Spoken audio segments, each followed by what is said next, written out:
Welcome to another episode of Chaddy Issues. In fact, it's episode 11, where we talk about breakthroughs, breakups, and everything in between. I'm Leb Kelly, your official unlicensed therapist with a Wi-Fi, serving therapy one episode at a time. Let's laugh, slow down, heal, tune in, and talk about what really matters, and maybe even overshare a little, Richard. Buckle up, because this is about to get real personal. You've got issues, I've got issues, and we've all got chatty issues. Let's get it on, Oaks. I'd like to introduce on my left, Oska, who's a good friend of mine. You've got on my right the main honcho, Richard Jenny, and his son, Jacob. What's up? So there's a lot to unpack here today, a lot to go through, but I will start with a random question. So we spoke about, things aren't the same, like movies and stuff. So who's your favourite male movie star, role model, or someone you looked up to, and why? Damn, first name that comes to head would be Brad Pitt because of how sexy he was in Fight Club. You mean Chad Pitt? Chad Pitt, yeah, the Lebo version. Yeah, Robin Banks and shit. Yeah, man, I don't know. Just off the fly, I could give you a real gnarly bullshit answer about why, but I think, cool guys don't look at explosions, Cool, I love it. Yeah. Richo? Super laid. Oh, I'd have to go Stallone. Why? Oh, dedication of that guy. Dedication. You just got to look at him today. What is he in his 80s? And that guy, his mindset, how he's gotten through, his story of how he got there, his breakthrough with his original movies, like even having to sell his dog, like just that whole thing, and then going back, getting his dog back. Just a smart guy. Just a smart guy. To succeed in that, you've not... And, yeah, I get it. People go, oh, his acting isn't as good. You go, but he's still acting and you're not. So he's good. I get it. Yeah, I like that. Dedication paid off for sure. Yeah. Yeah. And he got his dog back, didn't he? Yeah. At the end of the whole story, he won. Yeah. Yep. I'll tell you a story about a dog later. I would have to say Denzel. I really like Denzel. He's a cool cat too. Yeah. He's got a nice presence, and he always seems to have the right words at the right time. If you listen to some of his interviews, and even that advice he dished off to Will Smith for that controversial slap, he said to him, be careful, because when you're at the top, the devil comes and gets you. Yeah. Yeah, so I really, Everyone's out to get you at the top. Yeah. So I really like Denzel, man. He's really smooth. He's a man of many talents as well, isn't he? Yeah. For me, funny enough, Tom Selleck from Magnum P.I. Magnum P.I. Yeah, you're probably too young. Yeah. I'll tell you why. Because that guy, he taught me a little thing called charm. He was such a charmer. He wasn't a sleazebag, right? Because what I noticed from a young age, he never let him bring the toothbrush.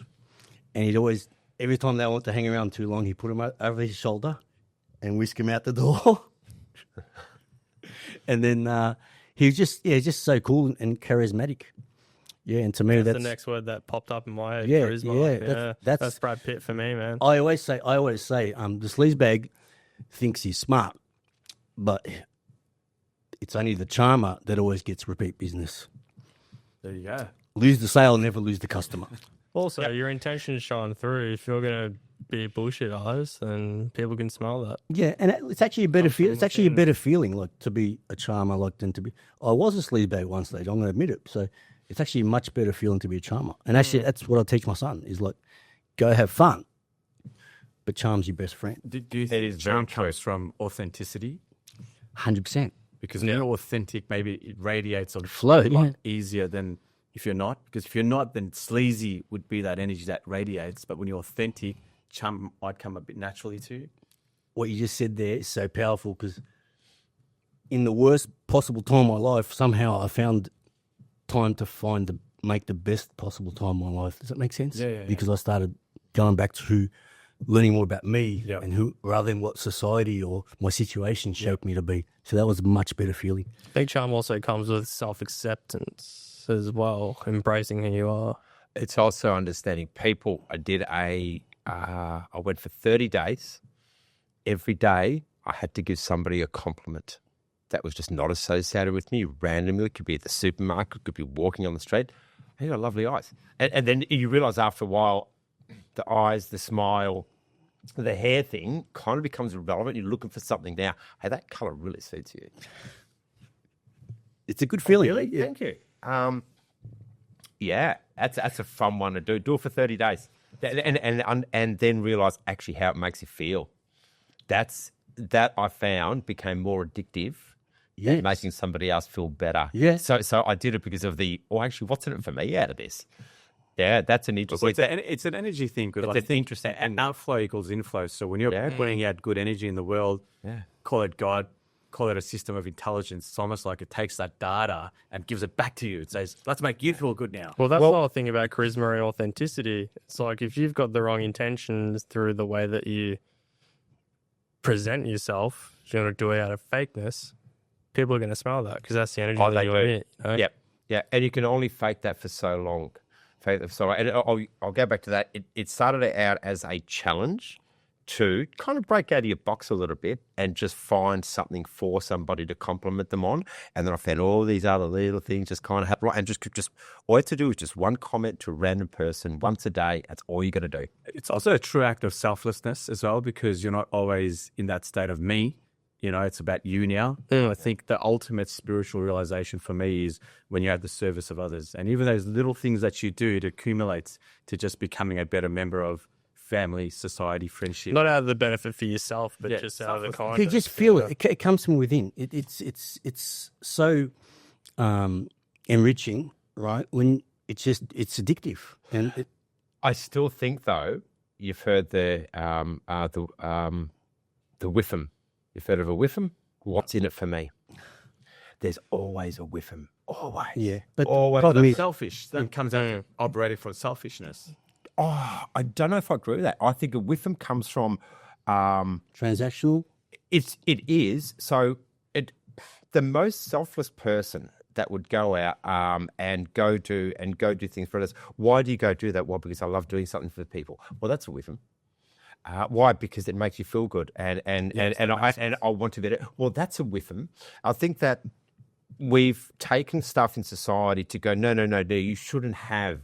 If you want to be truly selfless, you need to do da. Understand it to what's in it for me, because I think that's what makes it very powerful. Is that I am feeding something internal, but it's a byproduct of what I'm actually doing that is coming. I'm not chasing that feeling. This is what I'm actually doing. Could be totally subconscious of that. That is actually making me feel good out of that as well. But is it wrong to think what's in it for me? I don't think it's a right or wrong thing. It's more what it's nourishing. Because if you generally know making other people is nourishing you, making other people happy is nourishing you to be a better person, then it's a great thing. And then that comes out to owning it. Own that you have a whiffum. Yeah, that's right. Don't sit there and hide the fact that I'm doing this to be selfless and blah, blah, blah. Because I think that actually becomes a false thing. Yeah, that's right. right. But when you have an understanding that I'm doing this, and it makes me feel good, and that's okay. Yeah, that's right. That's okay. It's not good about. Is that okay? Yeah, that's okay. If there's resistance to it, then your whole intention is shaky. You know what I mean? Yeah. But if you're kind of accepting it, like you say, that's authenticity. Because then it becomes reciprocal. It's like the energy you're putting out, the energy is coming back to you. And if I can ask, what's in it for our listeners today? So can we tell our listeners, Can we tell our listeners who is Richard Jenny? A little bit of background story and how is it he finds himself sitting next to Leb Kelly? Oh, that's a great one. Gone through a lot, so many different journeys in life, and they just keep accumulating. It's so good. Who is Richard Jenny? I don't think I can really answer that. I love challenges. I love challenge. I love new things. I love learning. You're the reason I did the David Goggins challenge. Yeah. I didn't know him. I saw him on Facebook, and because we're in the industry, and I knew he had a maintenance business like me. I thought, fuck, he did. I said to myself, I'd like to do that one day. Because I didn't think of the pain. I just saw the look on his face at the end. Boy, did I learn about the pain. Yeah. Oh, that, I was on a high for days after that. Such a high. Oh, yeah. And the last leg of it, Jacob had actually, I was in Port Melbourne, Jacob was living with me, and he had gone. He knew I had the last leg coming up. He went out with his mates, and it was just me left. And you get to the point where you're going, just get to the last tree, to get to that tree, just get to that tree. Oh wow, halfway, yes. And I was on my own. I actually did the last 2 legs cycling, which I never should have done. That was the worst I could have done because now I've just hit a different muscle group. That, I reckon, did more hurt to me by thinking I'm going to change it. It didn't matter. It was brutal. But when I finished on that bike, I remember I just yes. Yeah, and there was nobody there to share that with me, just me. It was just me. See that? Just me. That's what I love about that shit. Yeah. It was just me. No, and nobody else could experience that. And if Jacob would have been home and he would have heard, it would have been like, yeah, go Dad. But because he couldn't have grasped what had just happened. You know, doing things for just you, like that, that's exactly what happened with me. That's how I did it, because I planned on doing it for ages and I couldn't catch up with Sarah on New Year's Eve, and my kids had their own thing. I thought, fuck it, I'm doing it tonight. Man, Yeah. I thought easy, 7K or whatever it is, every 4 hours, right? So beautiful. I can sleep anywhere, anytime. What happens is it's designed to get your nervous system pumping and pumping and pumping. I couldn't sleep. I didn't sleep, man, the whole time.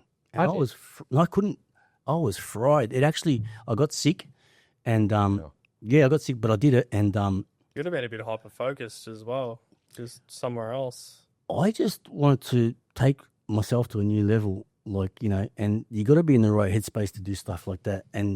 But the benefits when you do it, you can't buy that benefit. No, I started on a Friday. So I got up, did my first run. I went to work. Fortunately, we we're working a job just around the corner from my house. Went on the job. They said, "Oh, mate, I'm going to go off for a run." He goes, "What do you mean?" I said, "Tell him what I'm doing." He's going, "Why?" I'm going, "Never mind." I'm going, "No, so you asking the wrong question. Why not?" It's heard somebody go, "Why?" I go, it's why not? So apart from crazy, you're a businessman, self-employed. Yeah. Inspirational father. Father, yes. So Thank you. Yeah. I'll let you two talk about that.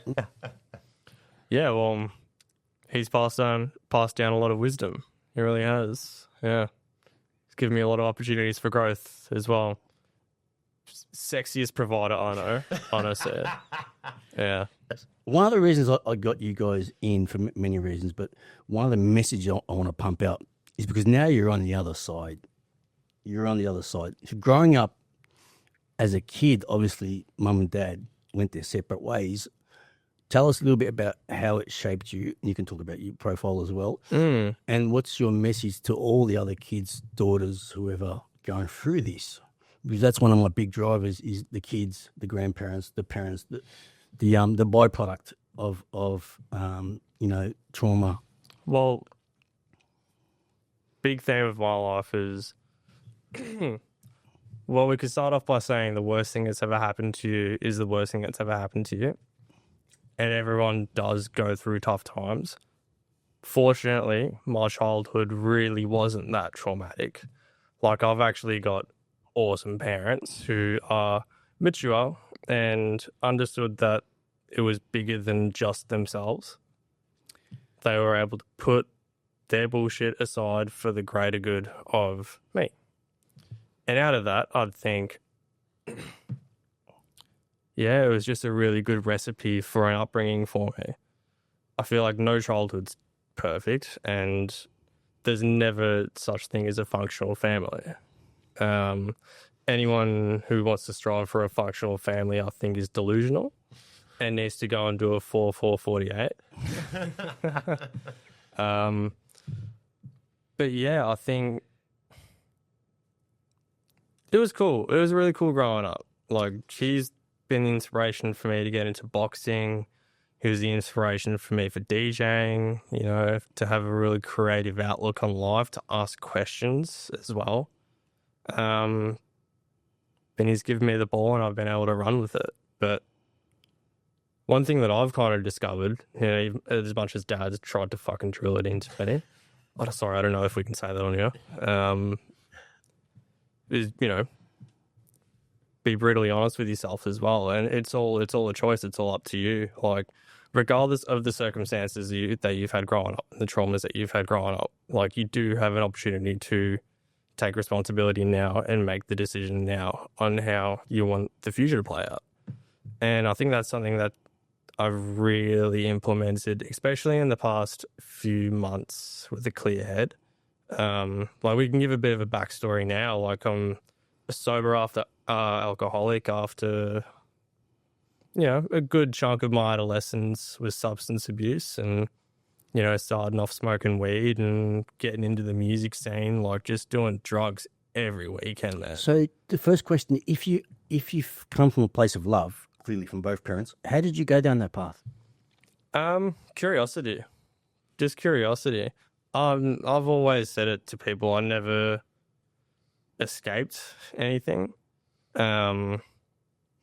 Maybe there were some points where my life was so crap because of substance abuse is that you just go into that feedback loop and you just kind of numb yourself from that. But man, it was all fun and games and laughter and curiosity and hanging out at the skate park with the homies, man. You don't want to go to work, you know. I'm glad I asked that question because often people think drugs and alcohol comes from being in a dark place, but it can also come from just generally being curious and bored. Shit's fun. Shit's so much fun. You know, like it really is. And it sucks because it's so much fun, but the ramifications are detrimental. But you know, the fun of it is actually being with the right people. Facts. Yeah. Yeah. My advice to anyone growing up, don't do an acid trip with people that you don't like. Because it's going to end terribly. Yeah. It really is. Intentions shine through, man. They really do. And I don't want to take you back there, but like give us like a typical week or maybe the worst moment you remember, and then from that, what was the switch that you flicked to get to where you are now? Drink driving. I rammed up the ass of a Range Rover. It's probably one of my biggest lapses after because it really came in. There was like an on and off period for me for about a year and a half, where it was like, I'm okay, I'm fine. I'll be sober for a month and then I'll come back into it heavier than ever. It's like the dam has blocked, you know, all the flow. And then once you remove that dam, all the water pressure just comes in and you just come heavier than ever. Like that's Were you what trained? it is. Yeah, I've been training throughout the whole thing. Dude, I was drinking before sparring. Like, I reckon I threw away. Yeah, I reckon they smelled a bit of vodka on me, man. Like, yeah, just threw the heavy pants. Actually, you just reminded me. I have to tell this story. You're going to freak out. You I mean, kind of won't, but I was in genuine shock. I was at the family law courts the other day, and I saw a barrister. He was wearing the black cape, Superman cape, and he looked like a bikie. Imagine a bikie in a barrister's outfit, tats, everything. He was in his 60s. And I said to someone I was with, I said, I just got to go up and speak to this guy. Like, maybe take a photo with him because it's something you don't see. Look like a cool dude. So I go up to talk to him, and the first thing I smelt from about 1.5 meters away at 10 a.m. is alcohol. He was actually drunk. Wow. In court. Yeah, so the rock bottom for me was all day, every day. Fortunately, and I think this plays a big part in my recovery, is I never got like physically addicted, but I knew that if I stayed on that path, then that would be on the horizon. It's like, that's just what it is. It's progressive. But man, like the bottle was there. You just drink it. Doesn't matter what time it was. I'm not really a drinker, right? So for me, I asked this question. If you have a line, it's just a quick bang, done. Not much effort. But with drinking, it takes a lot of effort. Gets easier. VB tastes like water the more you drink it, man. I've got a Croatian sitting over there. You got to pick up your fitness levels, I think. I hear about it all the time. Yeah. Oska, Yes. a little bit, actually, obviously, you know, introduce yourself and your backstory and how the fuck you're sitting next to Leb Kelly, because this is a story on its own. Oh, wow, man. I'll try and synthesize it, be mindful of the time. But yeah, my name is Oska. I am 41 years old. My background is I was born in Nepal, came here, parents split up, so there's a bit of trauma there. I wasn't really aware of it till recently, because I thought that I had kind of been at peace with all that. So yeah, cut a long story short, I migrated to Australia, grew up in Nepal, just went through schooling systems, all that kind of stuff. Came from a really loving family. Parents did all that they could. And then somewhere along the way, ran away and wanted to be with the boys. Started, having a drink here and there, this and that. But it was never really a problem, because I was more of a weekend warrior than I was like an addict. So just recently, fast forwarding all that, because that wasn't really a problem with my addiction, because I'll just keep it within the addiction framework. The last couple of years, when I started getting a bit of money, from property developing and building and all that kind of stuff, I just started to party a bit more. So a bit more. So it opened up new friendships. And then I ran into Kelly at New Year's Eve like 4 or 5 years ago. And as soon as I seen him, he had this cowboy hat on. He had the 6 o'clock shadow. He had the shades, and he was just this cool dude. And I actually sent him a photo the other day of when we met. Do you know how much it meant to me, bro? Yeah. And we just clicked. And I remember we just spoke for like 5 hours. You fucked me up. I went home by myself because of him. But you know what? I wouldn't have it any other way. Yeah, I'm like, man, I really want to have this chat, but fucking don't do this to me now. But I wouldn't regret it. I loved it. Chatted, and we just really, there was really a strong connection between you and We're I. both elevating. Yeah, we're both elevating. So everything else was just like a blur. And then from there, we seen each other here and there in the party scene. We knew a few of the same people. And we partied together a few times. And we made it every year. We catch up. This year we didn't go. We've been good boys. Things have changed. Yeah, so it was through the party scene. And Chad didn't realize at the time, but I was going for a really bad addiction. And I didn't know I was an addict. Best heart, man. Best. I've got to say, this guy, mate, when you're in that scene, you have the best heart. Thanks, man. People just take advantage, right? Of Yep. Dude, I'm not like, I've spent more money on people than more they've done for me. And I do that just how I am. But I stand back and I see some wealthy people around and I stand back and I just, mate, if these guys didn't have money, no one would be here. That's the sadness of that world. Can I say the thing that separated me from the people that I've watched go super downhill is I ran out of money. But the people in that scene, like the reason why they could go for 3-4 days, because they're just buying their parents' money. So that's right. I was always very anti-drug. Very. So was I. Really anti-drug. My brother is heroin addict from when he was about 16, so 2 years older than myself. Heroin, speed, all injecting, all that. I mean, intense. pretty violent. Tried to stab me. Stole things from me numerous times. Where is he now? Don't know. Flats in Hawthorne. No. No. I just no contact. That's okay. Mum still sees it. Mum gives me updates. Yep. So the sickness has still got him. Yeah, it does. Yeah, it's done a lot of damage to his body. Yeah.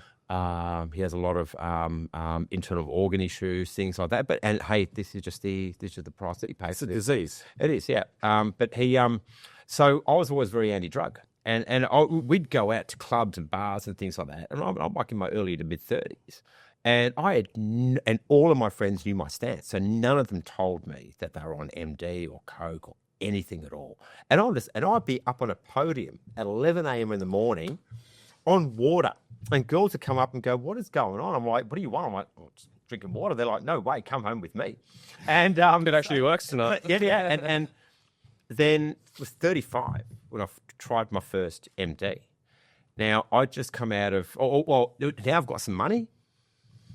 That was the key. Now I've got some money. Actually, this is fun. That's my thing. And that's what it becomes, because now you've got some dollars to back you.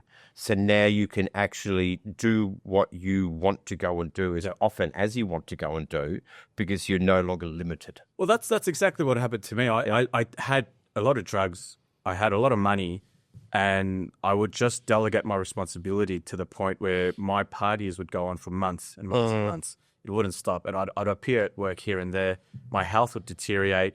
And within that sort of darkness that I was going through, I started gambling on my life savings, because I had a lot of savings, like enough to retire off in crypto. And then because I had done one leverage trade to make a lot of money, in that state, because at that point I was smoking crack cocaine, which was one of the most addictive sort of drugs out there. I didn't know the ramifications of that, because it had completely distorted my version of reality. So I had all this crypto, millions, And then I started leverage trading, and within a couple of months, I lost that all. Wow. And I lost millions. and that to kind of come out of that, I now know what depression is. I never really felt sad for people that had depression, but I remember laying in bed thinking, I don't want to get up. I couldn't face reality because I was responsible for breaking my reality and my comfort, and all these should-haves, would-haves, could-haves, just all kind of haunting me. Brutal. And then I remember there was a bottle of Xanax, and I was like, man, I could just fucking take all these Xannies and not face reality. Not that I would, but the thoughts start to haunt you on how you can kind of not face what you've just fucked up. And because there was so much money, and when you sober up, you realize when you got no money, what even $1,000 could do. And I was just gambling 300-400 grand USD like it was nothing. So I thought that was rock bottom. And then a couple of months later, I got intercepted by the major drug squad driving down Camberwell. They intercepted me, and they just go, get out the fucking car. Boom, boom, boom. Jesus, bro. I'm in shock. I've got 250 grams of cocaine down my pants at that time.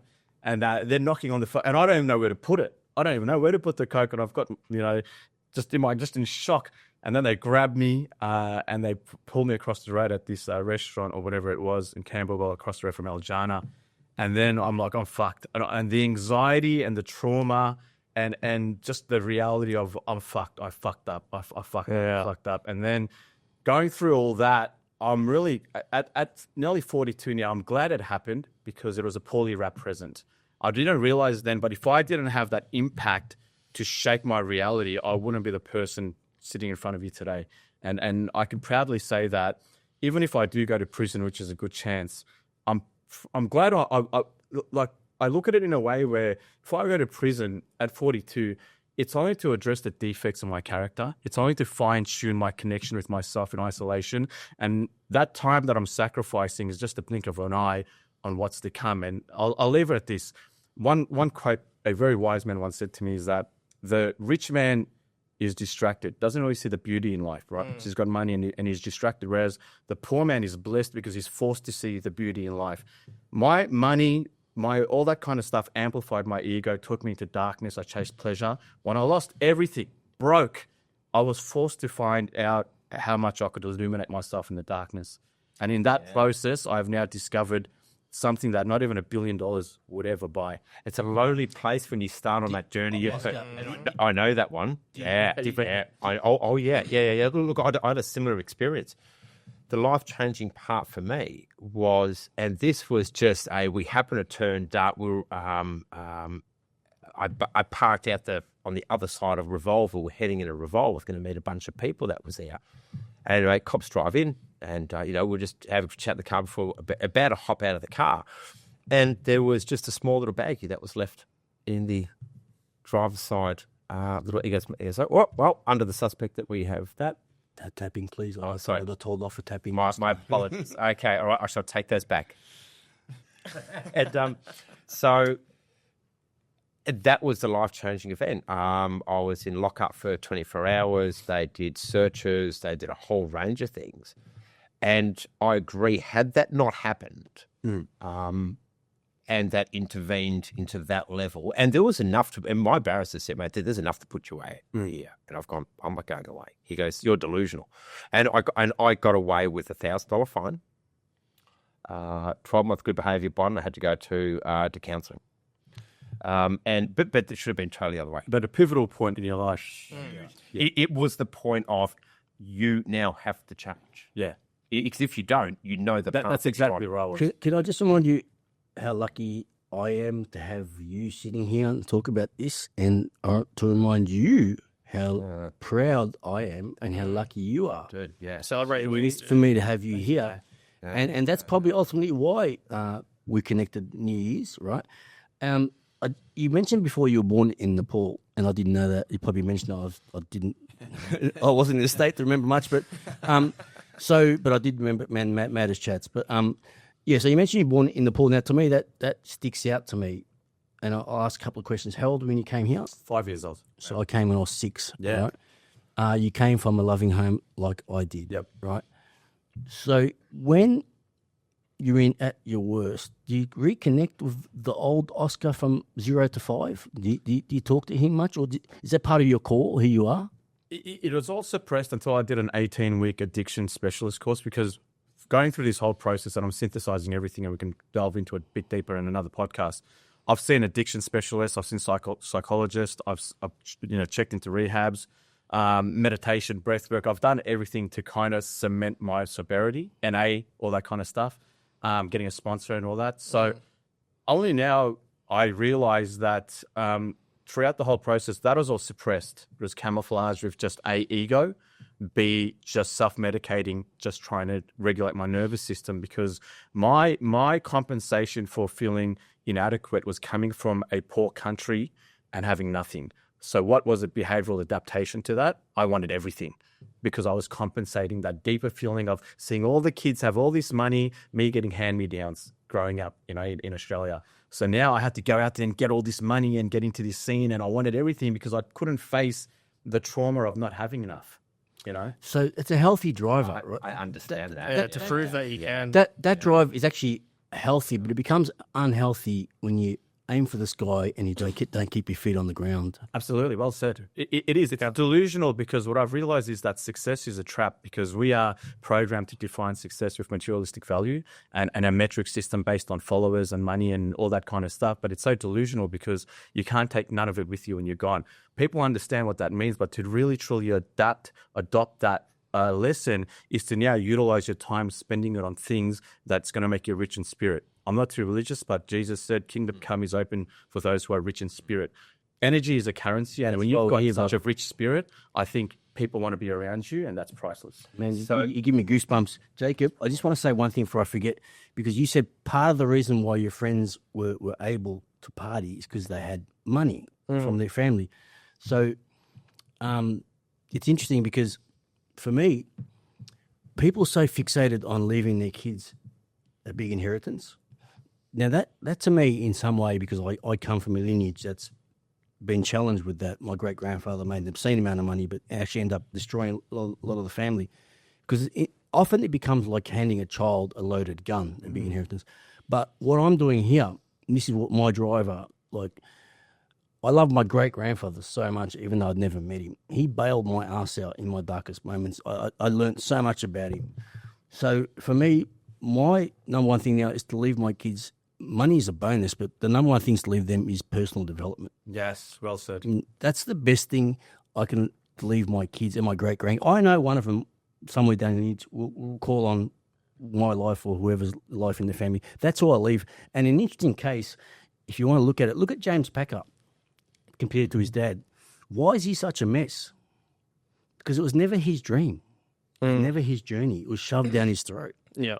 So the guy's on his super yacht with like state-of-the-art gym, out of shape. So like I always said, beware of the barrenness of a busy life. And if it's not your dream, that's actually becomes your jail. Well, it's funny that you bring that up, because Dad actually showed me a quote on the way here, which I think Bring that up. works out very well with the theme of today. And it goes, a smart man, I may be paraphrasing here, but a smart man plants a tree not for himself, but for the benefits of the future generations. Right? Under with the shade. When I started studying this a little bit more, becoming sober, and that started to understand about trauma, behavioral adaptation is big. So a child that grows up without parents that are emotionally unavailable will be programmed in a sense that now when they get older, they might be hypervigilant, because the compensation of not having emotions available to them can create this adaptation where they're hypervigilant, where they don't even trust people because they've got this kind of message where you're not worthy of love. People aren't around to give you love. It's the foundation of the attachment styles. Yes, it is. So there's always a behavioral adaptation depending on how their childhood was kind of nurtured. I'm going to bring up an example. We won't mention this person's name, a mutual friend of ours. Wildest party boy we've ever known, right? Now, I met him. I didn't know. I thought he just loved to party. But if you look deeper into his life, there's a big trauma there. Massive. Yeah. Now, have you worked out why he's so competitive? He has to destroy everyone at whatever he plays. Yes. Because it stemmed from childhood. Yeah, I didn't know that. Yeah, it stemmed from childhood because he was put under a lot of pressure to become more than what. That's how he validated himself. He's so competitive, dude. If you play anything with him, he wants to take your soul, and taught me a It'd lot. be something more than just siblings, wouldn't it? It would be something a lot greater than that. Like, It would be the pressure from a role model to succeed. So if someone's telling you to succeed all the time, you've got to be better and better. You've got to be number one at soccer, and you've got to kick a couple of goals as a child. As an adult, what are you going to do when you're playing darts or when you're playing something? Yeah. You got to climb the hierarchy, man. If you don't destroy a competition, it means that you're unworthy. Yeah, that's right. That's why he's so. Because I know his history, his background, and you're all over it. Yep. Deep down, and by the way, he can't have a conversation when he's sober. No, not in this depth. No chance. It's sad. Like when I first met him, have a mad chat when you're drinking with him, whatever. Next day, it's like a different person. Do you know how many DJs I know that can't play sober? They just Well, that's what I'll talk about. How the hell do you do it? How do you do it? Dedication, determination. The reason why I was so dedicated to getting sober was because I saw how easily my hard work can get taken away from me. Reputation is so fragile in the music scene, especially when you're surrounded by drugs and alcohol and idiots who encourage you. You really need to have a guard up. But, dude, some people... So when I had my first club gig, like this is when I was still under the influence quite heavily, I made the promise to myself that I had to do this sober because otherwise, if I didn't, then I would feel like I couldn't for the remainder of my gigs because that was the foundation that I had. That was my very first introduction to a big dance floor and a big club scene with big music. I had to be under the influence. And I understood the impact that would have had on me in my career. And I'm glad I did that because, like, I've actually taken the whole year off DJing to really, like, straighten myself out. And I'm still, like, involved in somewhat running events. And I'm actually going to the point where I'm going out to clubs and staying out till 3 a.m. And, dude, the guard and the defenses that I have up now it's so sharp. And I've got a backing from people as well who understand who have accompanied me along my journey of recovery. Good friends that understand, who have actually come to me with their own problems as well. And I'm like, I can actually show you guys that you can totally do this. That's the bonus of when you elevate. I just want to... I love you, I mate. just want to say a couple of things. So, like when you removed call it the fakeness of it all, you get your truth. You have proper friends that come out to you and tell you health things. When you party and you run out of money, what happens? No one's there. You got to go home, man. Now, You said you come home at 3 a.m., but you didn't mention where you come home to, and we didn't talk about little twins and how it shapes you having twins at this age. I know how much you love them. I spoke to you about. I saw it. I felt it because I'm trying to convince someone to have one more.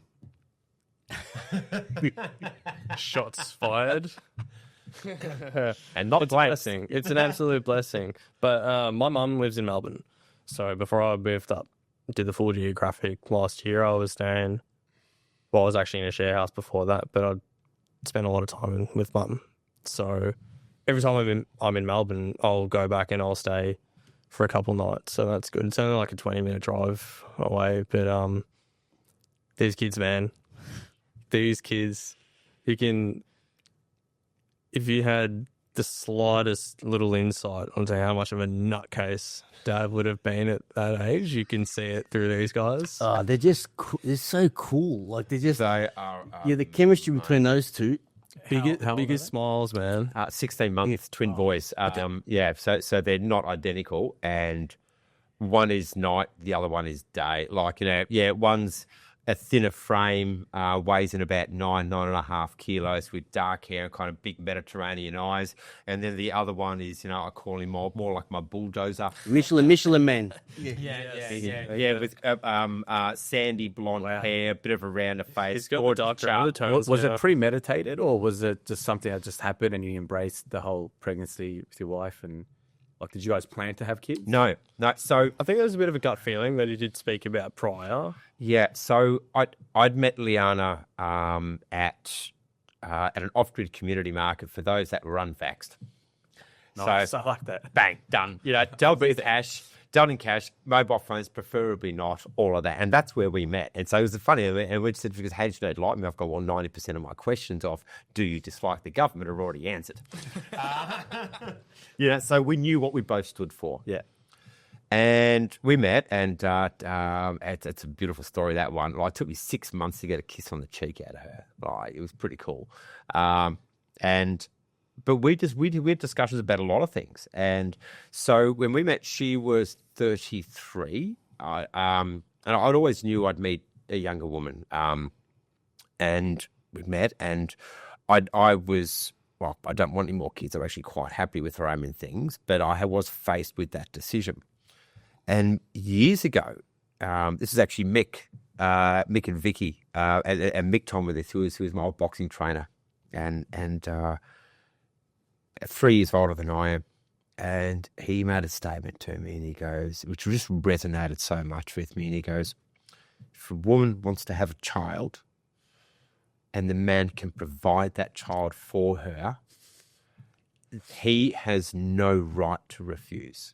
Zero right to refuse. It is not his call. Because otherwise, if you choose to not want to provide a child for that woman, you need to step away from that relationship, and you need to let her become the woman that she's supposed to be. Yeah, well said. One of the best things I've ever heard on this podcast. Yeah, because you have to. And I think there's a lot of selfish guys out there that will stay with. But I also think it works in reverse. I think there are some guys that actually do want to have kids as well. I'm not going to make comment about That's the position I'm in So- now. Got to work for a year. But predominantly, I think, and so we had a conversation, sitting at the steps and I said to her, I know your stance is that you don't want to have children. You think you don't want to have children. We've gone, but I believe it's definitely right for a woman to have children if she so chooses to do so. And I think that's important too. And if you choose to do so, I'm with you all the way. Yeah. I've gone, okay. And that was it. And then we had kids. Double whammy. Yeah. You and Mrs. Like, have to. So you seem really sure about this. She rings me. It was like about 5 o'clock. I missed the call. I got number of text messages, and from her, and I listened. She calls and she goes, "Guess what?" And I said, "What?" She goes, "I'm pregnant." I'm like, "Oh wow." Okay. All of a sudden, she goes, "Are you happy?" I said, "Actually, I am actually happy." And then went for the scans, and it was twins. Wow. Fuck. Did you then think this is a miracle? Like this is like such a big thing? Okay. All right. Well, this is big. It was big, and the whole journey for that. We don't like the hospital system. We believe the whole hospital system is in massive decline. Yeah, Idaho. Liana had always wanted to have a home natural birth, but then everything is stacked against you, like everything. It's scary. All the midwives, all of this. A midwife, if she knows that you're having a twin, she is not allowed to attend a home birth. If she does, she will lose her license. Really? Oh, really? Yeah, Wow, you know. yeah, like everything is stacked against you. And then the only way then we went, well, the only way we could even do this is if you actually found an underground midwife, and then now you're delving down all these things. I mean, Because it's scary because if they need a C-section and you're doing a home birth, There's a lot of high risk. well, it is. that's what I was going to So what we're out in the end. So in the end, it was C-section. Yep. So that's home. No. We have to go to the hospital. But mate, I mean, we're both builders. We're good on the tour. So it just Just on the health on the health thing, there's an interesting fact I learned today. Have a guess, a GP when he does his medical degree, how much time do you think they spend on nutrition, learning nutrition? Textbook, dude. Just have a guess. Give me like hours or what? 15 minutes. I would think at best maybe 16 to 24 hours. Honestly, It would definitely be a subtopic, but it would be briefly looked over. Not even 40 hours. Really? That's like placebo as well. Placebo is like a phenomena, but the mainstream modality just doesn't recognize it for what power it holds, even though there's double-blind studies that would prove that the active treatment is as powerful as the placebo, especially in antidepressants. Yes, so To 80%. oh yeah. But I broke my ankle a few years ago, and so that broken ankle was the opportunity for me to do a lot of work on myself. I don't like to play video games, so No fucking man should be playing video games, bro. Nah. Honestly, I don't know how the fuck. No. Don't tell me you play video games. It's a joke. No. Honestly, Oscar. Honestly, no. Honestly, listen. Two things.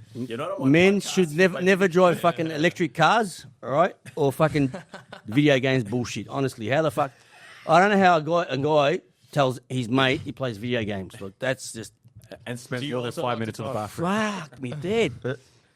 I've been. I'm not a time waster. No, so- it's just that you're smarter than that. Yeah. I've been asked to talk about go back to the twins again, Richo. Someone's getting some hints over there. All right, so Leon and the twins, that was, yeah, okay. So I've been single for 15 years. Lived my life the in the best? way that I Isn't wanted that the to best? do, when I wanted to do. I was regimented, to the point where 6 o'clock every morning was and that's that time. Bank go out 6:30. That's what I loved about it. Boop, boop, boop, boop, boop, boop, boop. This shit is out the window now. It's gone. It's gone. I can no longer get up.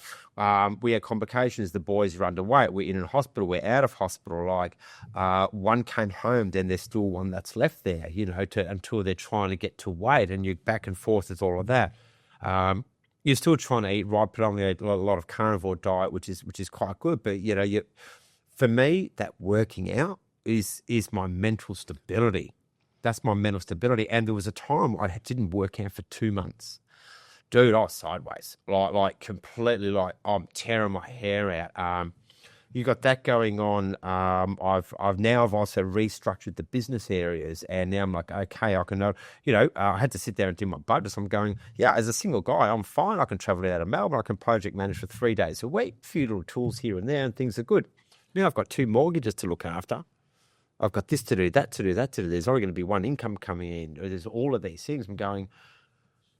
We find a way. I've gone, We I now find- have to earn X. Right, okay. And now I'm stressing out about this because I'm watching dollars deplete quite rapidly. Then we had a renovation that went sideways, blew the budget. Then everything is just culminating in. And, dude, I actually broke down in the end. I broke down in the end. And Leanne and I kind of separated in what we understood of when you can't provide for yourself. Oh, man. You can't provide for somebody else because there's nothing left in the tank. And the breaking point came for me when, I was going through, watching these videos, watching all of these things, and just in my head going, I don't want to wake up tomorrow. I'm done. Yeah. I'm tired. I'm exhausted. I'm emotionally spent.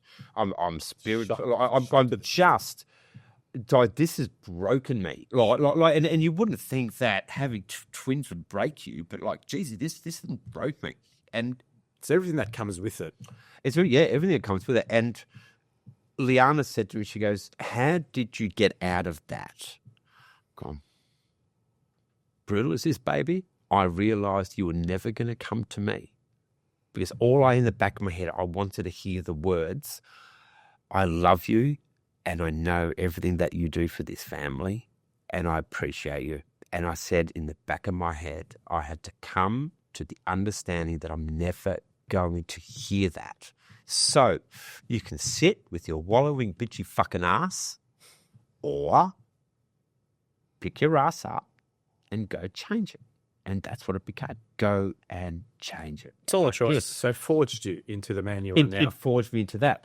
How does it feel having 25-year-old son sitting next to me and 16-month-old twins?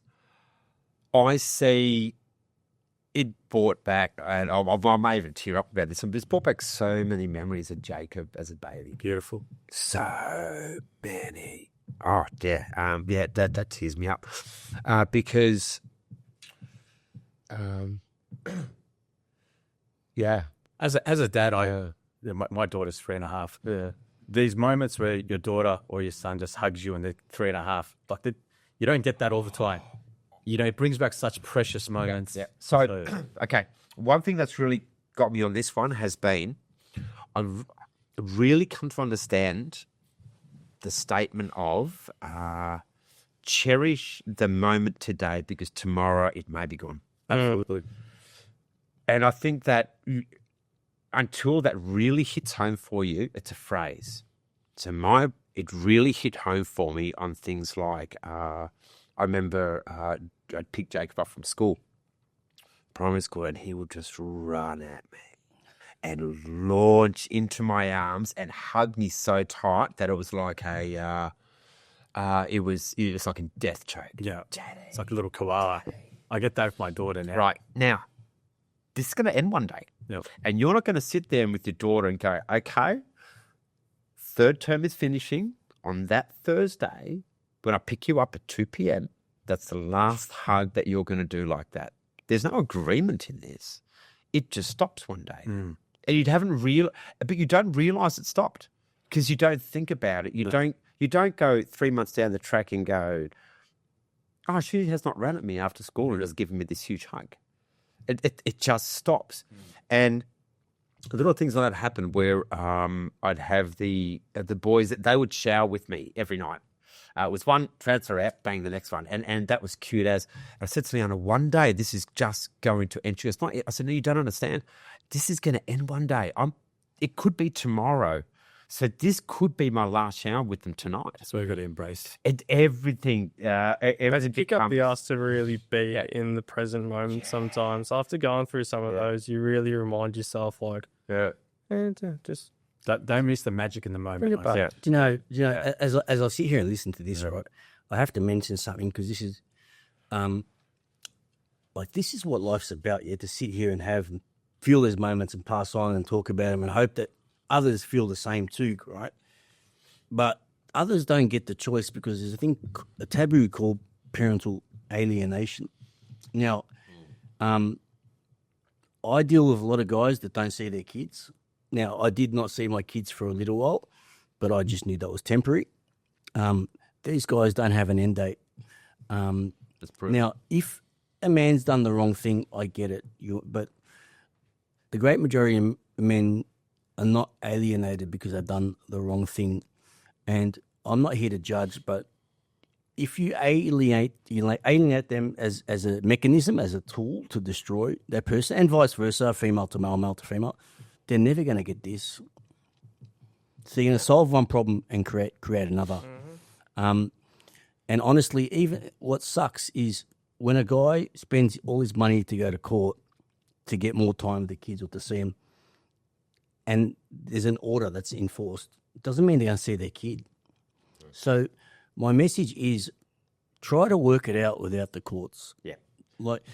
Doesn't matter how bad, and I'll tell you how serious I am on this. Any couple that ever wants to come on and talk about their shit, I would love to sit there and mediate them. Because I'll tell you what lawyers don't do. Lawyers will tell you, oh, you're looking at this percentage, you look at that.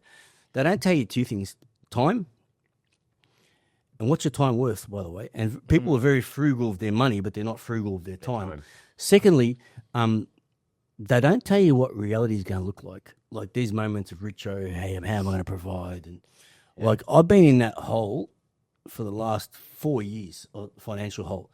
And I'll tell you, it's funny because I just saw something on my phone about a year or two ago. I had $400 in my account, $400, and I actually saw that photo today. And you won't believe this. Well, you struggle to believe it. So I had to go to the movies with my kids. And Dad, we want to go gold class. They want to take me to gold class. Now I'm thinking, how do I tell them I got $400? You know what I did, man? I said, if I die tomorrow, then maybe say, oh yeah, not going to gold class is a good idea. I said, fuck it. We went to gold class, the 400, right? I'd never been to gold class before, and that was the best. I mean, I'd never been spoiled like that in my life by my kids.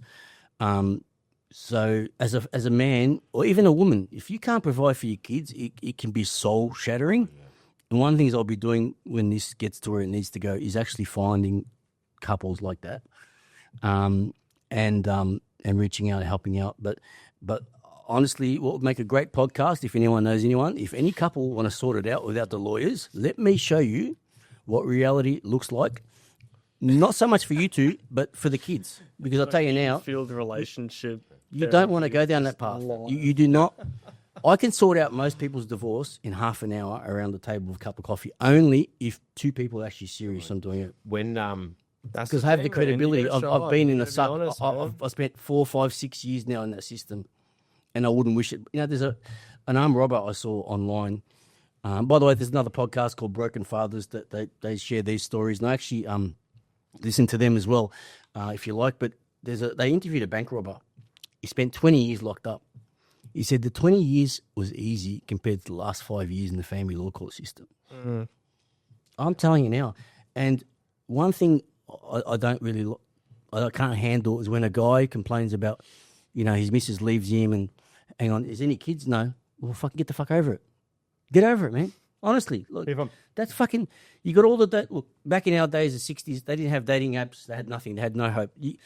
A guy can sit at home right now and get food to his door, get sex to his door, right, and get everything to his door. Dating apps, and you're still complaining about how hard you have it. Yeah. That doesn't sit well with me. The problem is you, not the situation. It's actually you. You need to learn to find gears because when you're in the suck, there's gears there. There's something refreshing about having nothing. Oh, It's liberating. that's actually what was, that's the comment. Yeah, When I was in the cell in remand, I felt so fucking relaxed. I can't tell you how because I've been living with such anxiety and such like uncertainty that just being in that cell, I felt so relief. There's a part of me I'm a little bit excited to go do 3-4 years because I know, no, seriously, because I know that Don't have to worry about cooking. because time is the ultimate commodity. What would a billionaire give on his last breath? He'd give all his billions Everything for to time. live for time. If at 41, if I can go like learn those lessons as if I would be given another 40 years to live, and then the taste of water is going to be different, which is the value of. I had to restart at 40. At 40, I was broke. 2 months behind on rent. Yeah. Payments. But doesn't that reinforce your appreciation? Everything.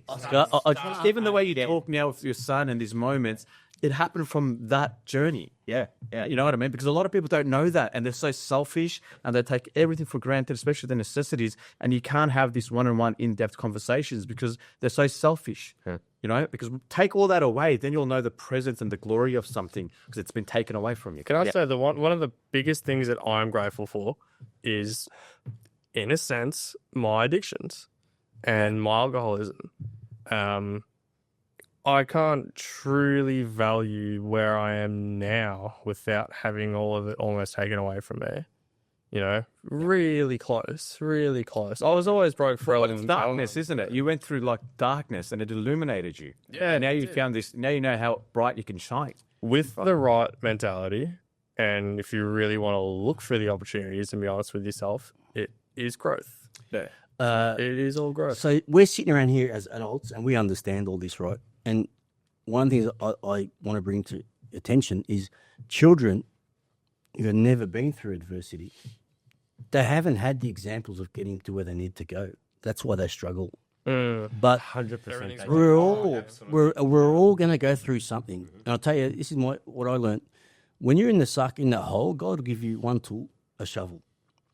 With that, you either dig your way out or dig yourself a bigger hole. Very, very simple. No one's going to dig it for you. You can't buy someone. You have to do it. And I want to talk about the shovel and the hole. So how long are you in there for? Oh, mate, I was in there for a long time. I think back and forth, it was a good 3-4 years. No, as in locked up. I only did around, a day in remand, but my I mom. want to talk about this as well because I know exactly what you mean because I found myself doing about 12 hours in there, but I was in my office an hour before, so I had no clue. And I had a lot of mates that have been locked up, and the way they described it, I was already prepared for it mentally. Like, as in, so an hour later, I'm in the cell. Take your shoelaces off at the cop shop, right? Shoelace off. Yeah. When they shut that door, you have your moment, right? That reality, anyway, that looks different for everyone. But I said to myself this, I swear to God, and this is why I was training so much. I didn't know what was coming, but I knew I had to get stronger. I had to be ready for anything. And this was, when I shut that door, you have your moment. And then when I come out of it, I said, all right, Chad, there's no one here. Just you and me. Show me what you got. Show me what you're all about. Then I actually found peace, man. Yeah, you have to. It was the best day spa I've ever been to in my life. Honestly, man, because I got my truth. It's like a forced vipassana because you're forced to do vipassana in a way. Vipassana is a very ancient traditional meditation where they meditate for like days, weeks in silence. They don't say a word. How long were you reaching for your phone for? Well, that's a habitual sort of pattern. Man, 2 hours. 2 hours. And I'll tell you the rest of the story. You guys don't know it, but I'm busting to go for a pee. oh, yeah? Give me a sec. I'll tell you this story. You'll love it. You'll be peeing a lot more after I tell you this. So, after what Don't happened? make you laugh too much. What happened? He'll laugh. You're gonna love this. So what happened is I was real fit. I wasn't eating junk. Right. All of a sudden, I slept for a little bit. Then when I woke up, randomly I started saying to myself, "Fuck, when I get bail tonight, I'm gonna go get 10 grand. I'm going to get fucking hookers and cocaine. I don't do hookers, right? And I'm going to fucking go penthouse, whatever. I'm going to go to Hungry Jack's, get a Whopper with cheese, cut it in half, then go to KFC. My mind was preparing me for what's coming. Do you know what's coming? Hallucinations. So there's a significance of a black swan in my life. It was. So that cell I was in was number 2. Big number 2. So I'm looking at number 2 for hours. Half an hour after the cocaine and the Hungry Jacks, all of a sudden this swan starts attacking me and I'm punching on the swan in the cell. I start hallucinating. Wow. Were you still high or? No, straight as just fitness freaks. I learned so much in that day. I learned so much about myself and about, you'll know this. And I'm nobody. I only spent 12 hours in there, but I learned one powerful thing. If no one opens that fucking door, you'll die here. You're a nobody. Someone's just taken your life away, man. Do you know what I mean? Puts things into perspective. It definitely does. And I think the biggest thing for me is that facing, I've still got my sentencing date coming and they've tried to stick some really serious charges on me like I'm a kingpin. But there's potential, at least there's big prison time involved. And I've had to come to peace with that. And the only peace that I've come is that everything's taken away from us anyway. Loss is guaranteed in life. Malfunction is guaranteed. Disorders guaranteed. Death is guaranteed. If I can feel comfortable in that loss, in that disorder, in that death, then I've won. I've graduated because nothing can break me outside of me now. And I will learn that I'll refine myself and I'll come out of this experience exceptionally more reformed than I've ever been. Well, if you can hold yourself down in that situation, then you should be right with anything else. Yeah, that's right. You know what I mean? Like, you proved yourself pretty worthy going through something like that. Oscar, Putting yourself out in the cell, man. I'll tell you 2 things. It's your attitude before a task that determines the outcome. Yeah. Secondly, you love this. The ancient Greeks say this. Loss is nothing but change, and change is nature's delight. Yep. I like it. Yep. Telling you, man, like once you're connected to a higher purpose, honestly, there's very few things that'll shake you. If you want to be rich, be content with less. Yeah, well said. Right? Very simple. And one little theme I want to leave today. We can all agree that, like the last few years, the ones who have struggled the most because things have changed. There's a terrible energy out there. But the good news is there are worlds within worlds. You can live in your own little world, and the ones that hurt the most is when they're the ones that are attached to the wrong things. When you're attached to the healthy things, by the way, when I came to your farm, I'm going to say this, I've been to some mansions, rich people's houses. I've never felt better than going to the farm because everything was natural. It's healing. Organic. People, food, nature. That's the medicine that we all need. That's real. Think nothing external. I want to thank you guys for coming on, and I'm looking at you guys. Think I'd love to get my dad on here. Jacob, you're a superstar. You're on the right path. You got the father of the year here. He's pretty cool. He's I'm very grateful for being here. Can I say 2 things, please? always. Okay. First one is, and I'll go back to when you were saying about if people are going through a messy thing and sitting them down the side. So when Kim and I separate, we actually separate through that. That's Jacob's mum. We separated through the pregnancy. We're already with a few things that happened prior to that point. We separated through the pregnancy, and we fought a little bit, back and forth, arguing, and I was just exhausted of it. And I remember Jacob would have been maybe a year and a half old, and I just said to her, I'm tired of this. She goes, me too. I said, can we just we've got to understand this isn't about us. This is about him. And we agree. At that point, we need to, it doesn't matter what our personal shit is, we cannot ever bring it in. And the rules are really, really simple. Under no circumstances are you allowed to ever rubbish the other parent. Ever. No circumstance ever provides for that. Yep. Your mum can be fun sometimes, can't she? Yeah. Well, it doesn't matter. No, because as far as Jacob is concerned, mum is his world. Who am I to destroy this? I got that sense of very, very important, brother. And so that should be. That's that one there. And set the same rules, because otherwise you're going to get played off. Same rules, different houses. That's just how it works. Powerful. 2 books. The Comfort Crisis. Got to read that one.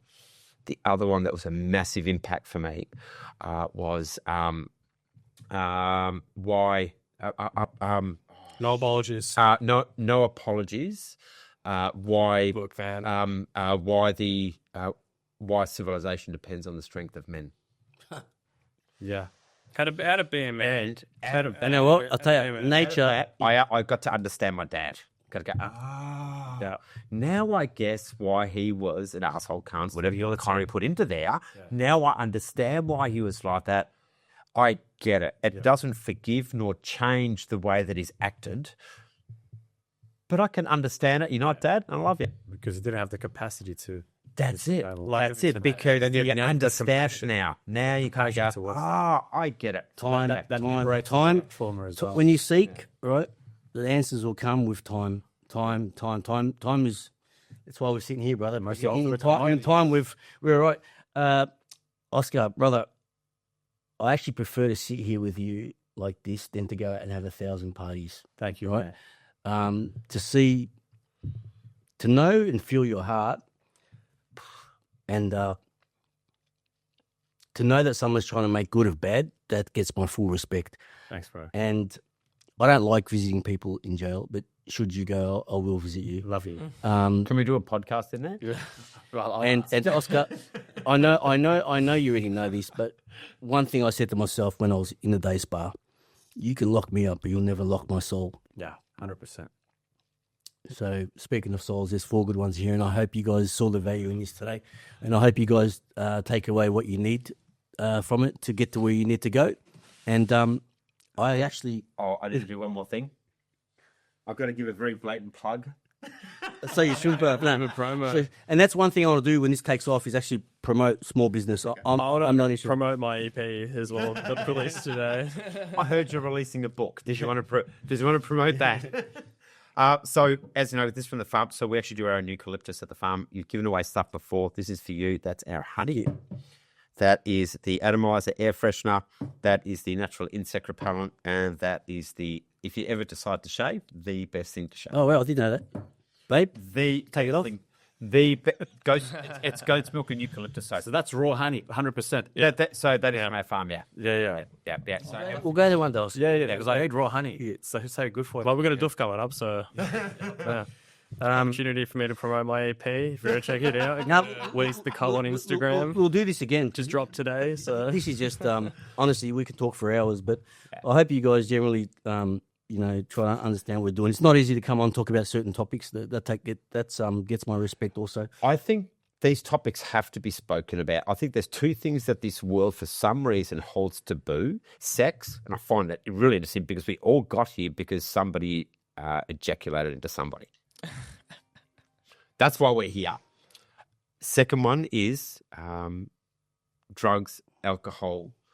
These have to be on the table. 100%. They have to be on the table. I've got a saying, people say shit happens. No, shit doesn't happen. Assholes cause it. Yes. Yep. And on that note, thank you for coming on. And my pleasure. I'm glad we're still in our seats. this is really fun again. Yeah, that's happening again to go on PE. So oh, you know what? No, it's already gone. And that's right. I'll come back. That was a lot of fun, gents. Thank you.